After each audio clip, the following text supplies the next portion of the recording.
Hey there, and welcome to the Contentment Creator Podcast, the show designed especially for creative entrepreneurs just like you who are committed to a beautiful life that's rooted in courage and contentment, and that's blooming with creativity and prosperity.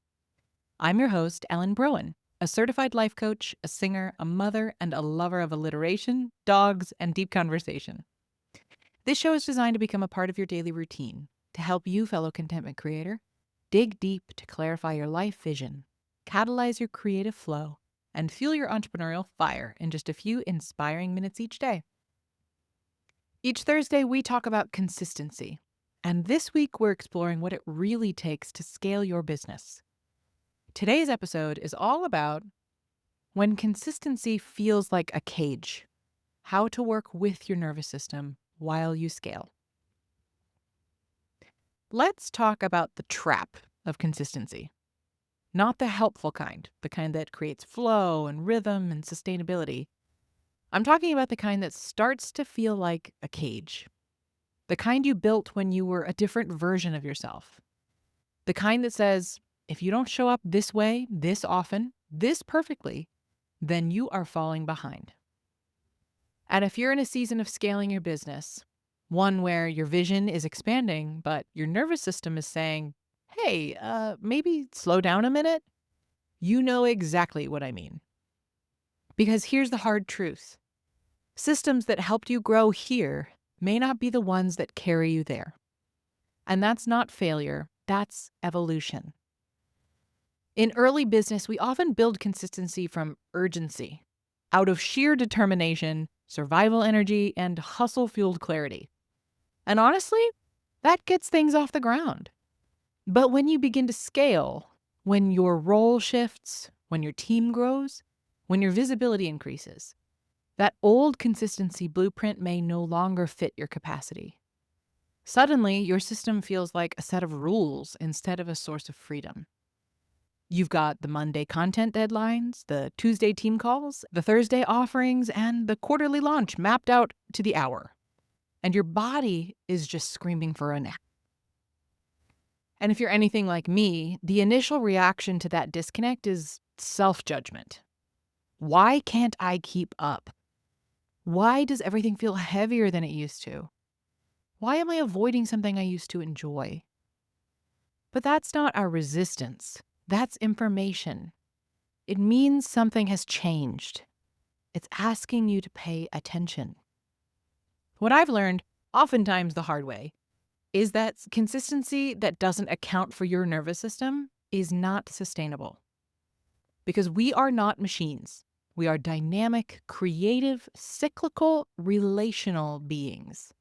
And when we treat ourselves like robots that just need better scheduling software, we end up overriding the very intelligence we need in order to scale with integrity. So let's reframe. What if consistency didn't mean doing the same thing the same time every day? What if it meant returning to your values in whatever way your body can access today? What if it meant honoring your creative rhythm, the real one, not the one your planner wants you to have?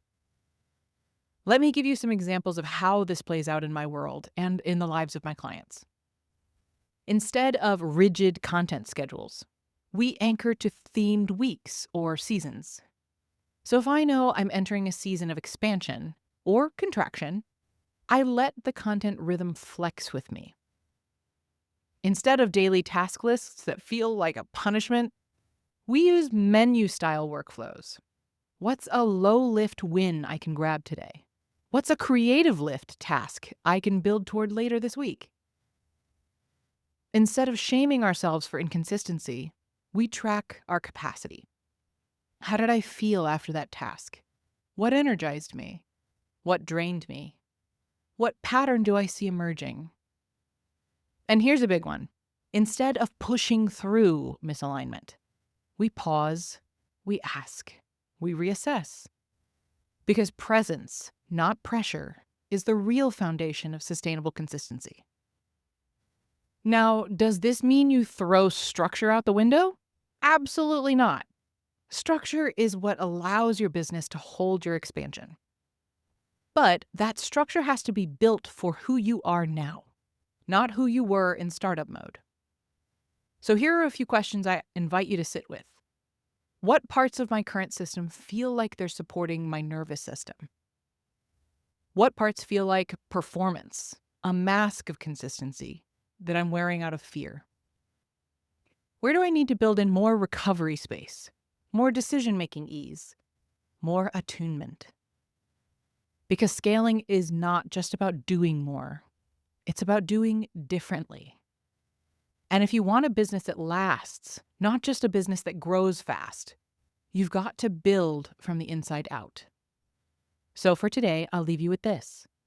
You don't need to be more consistent. You need to be more in relationship with yourself.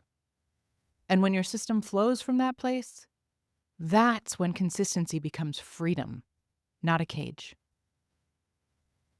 Thank you for being here with me today. Join me here tomorrow as we wrap up this series with a conversation about how to resource your well-being when scaling in business. If you enjoyed today's episode, please share the love by sending it to someone you know it would support and by leaving reviews and comments. It would truly mean the world to me to hear from you and to support those you care about. Hit that subscribe button so you never miss a day and join me in my mission to help a world full of content creators become a world of contentment creators.